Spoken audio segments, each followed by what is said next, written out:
Where do I even begin with the Manderville family? How Godbert practically has a monopoly on the jewelry trade? How despite being the worst cook in the world, his wife, Julian, ensured his place on Uldah's syndicate? How they hold the 99 secret techniques of the Manderville bloodline that have been kept for generations? Or should I focus on the absolute unit of a man that is their very son, Hildebrand? You know what? Screw it. Let's talk about them all.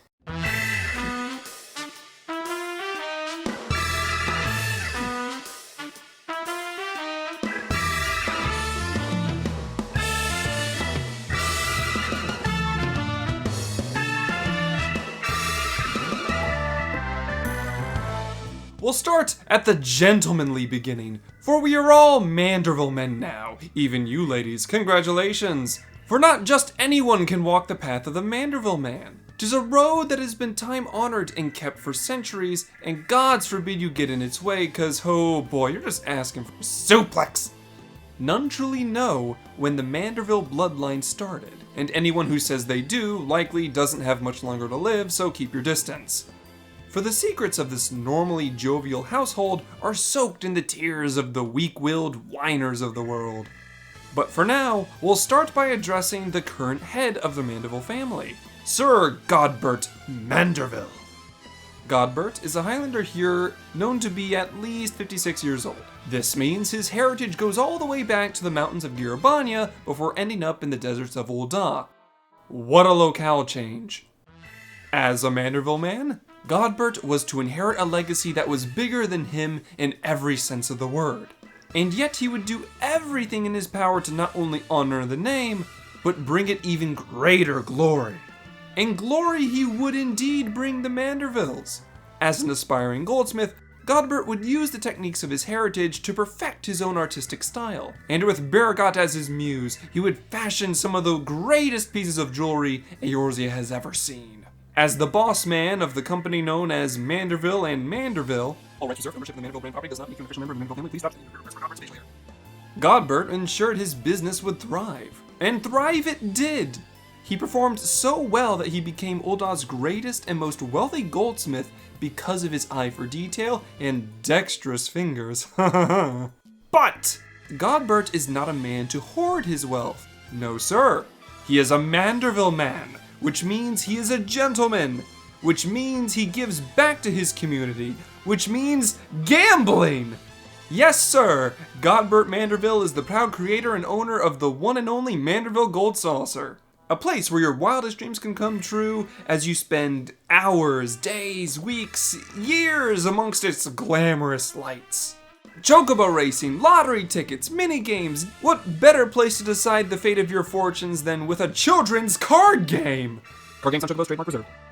And that's not even getting started with the various charities and holiday events that Godbert has personally funded out of pocket.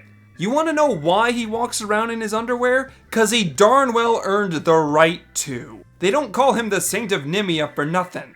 But not even the recent creation of the Gold Saucer was his greatest achievement. No. To understand that, we need to go back before he dominated the jewelry game and joined the syndicate. We need to go back to his scandalous love affair. Godbert and his wife Julian met under hot and torrid circumstances, something that not even I have the details on. Suffice to say, they fell in love and eloped. Madame Julienne Manderville will insist she's a young damsel, and Halone save you if you do not immediately agree with her. I can happily tell you the age of people like Y'shtola easily, yet I refuse to disclose what I know about Julian because I'm allergic to getting fed my own mask.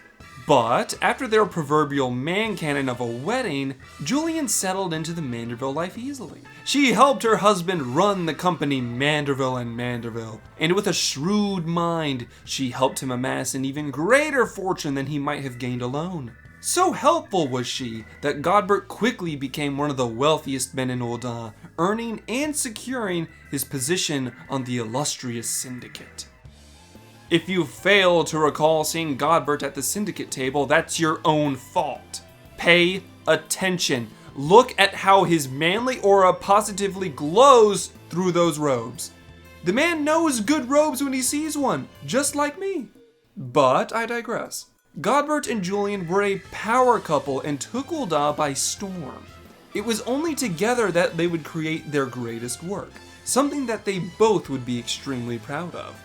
Together, they would have a son that would banish the darkness from our world, a son kissed by the goddess Azima herself. That son was none other than Hildebrand Heliodor Maximilian Manderville, a gentleman, an agent of inquiry, and inspector extraordinaire. Hildebrand is a gentleman of many titles, dreams, and aspirations, most of which revolve around his desire to explore the world and protect its people from the oppression of ignorance.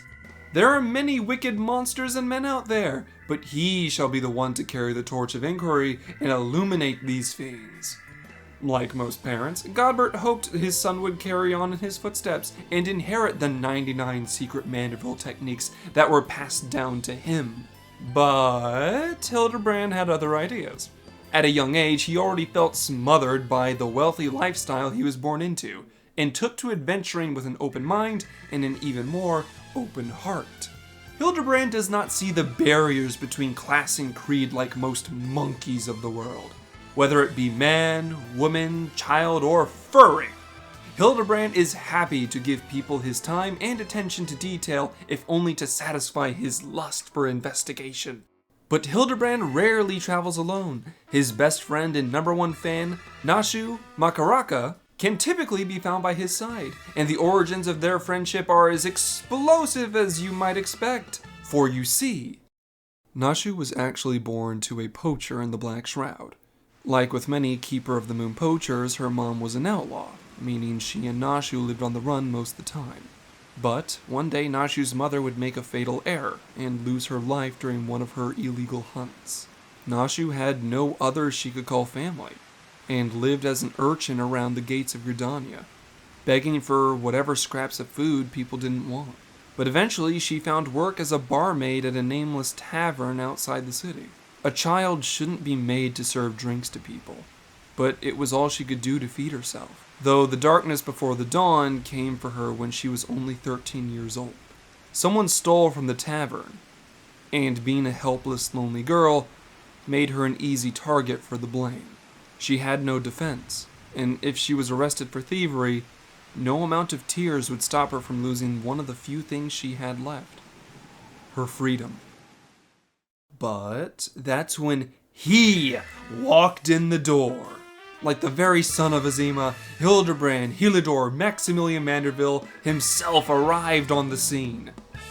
Through a series of questionable events and strange methods, Hildebrand revealed the true culprit behind the robbery, clearing Nashu's name and getting the masterminds behind these events arrested for being the scoundrels that they were.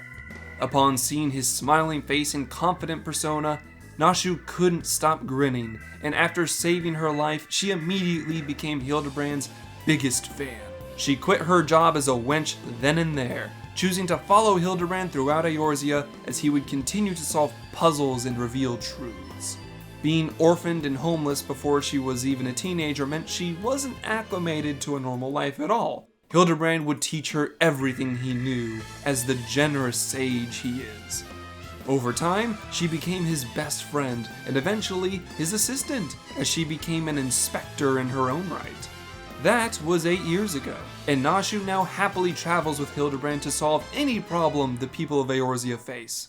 In fact, she even put her knowledge of mixing drinks to the art of chemistry, and has become pretty efficient at making concoctions that are rather explosive. But their greatest misadventure would happen right before the fall of Dalamud. After solving a myriad of cases alongside a certain adventurer, he would be told of a prophecy from the ever-reliable scion Eorzea. Surely this prophecy meant that Hildebrand, agent of inquiry and inspector extraordinaire, must rise to the occasion, become the hero that Eorzea cried out for. With shield, sword, and helm of iron, he took up a Garlean halberd, and then The guy quite literally blew himself up. I am not kidding. Everything I'm about to say is 100% true and happened in 1.0. He was standing in a vegetable patch that was covered in explosive ash when he was filling with the gun section of a Garlean weapon.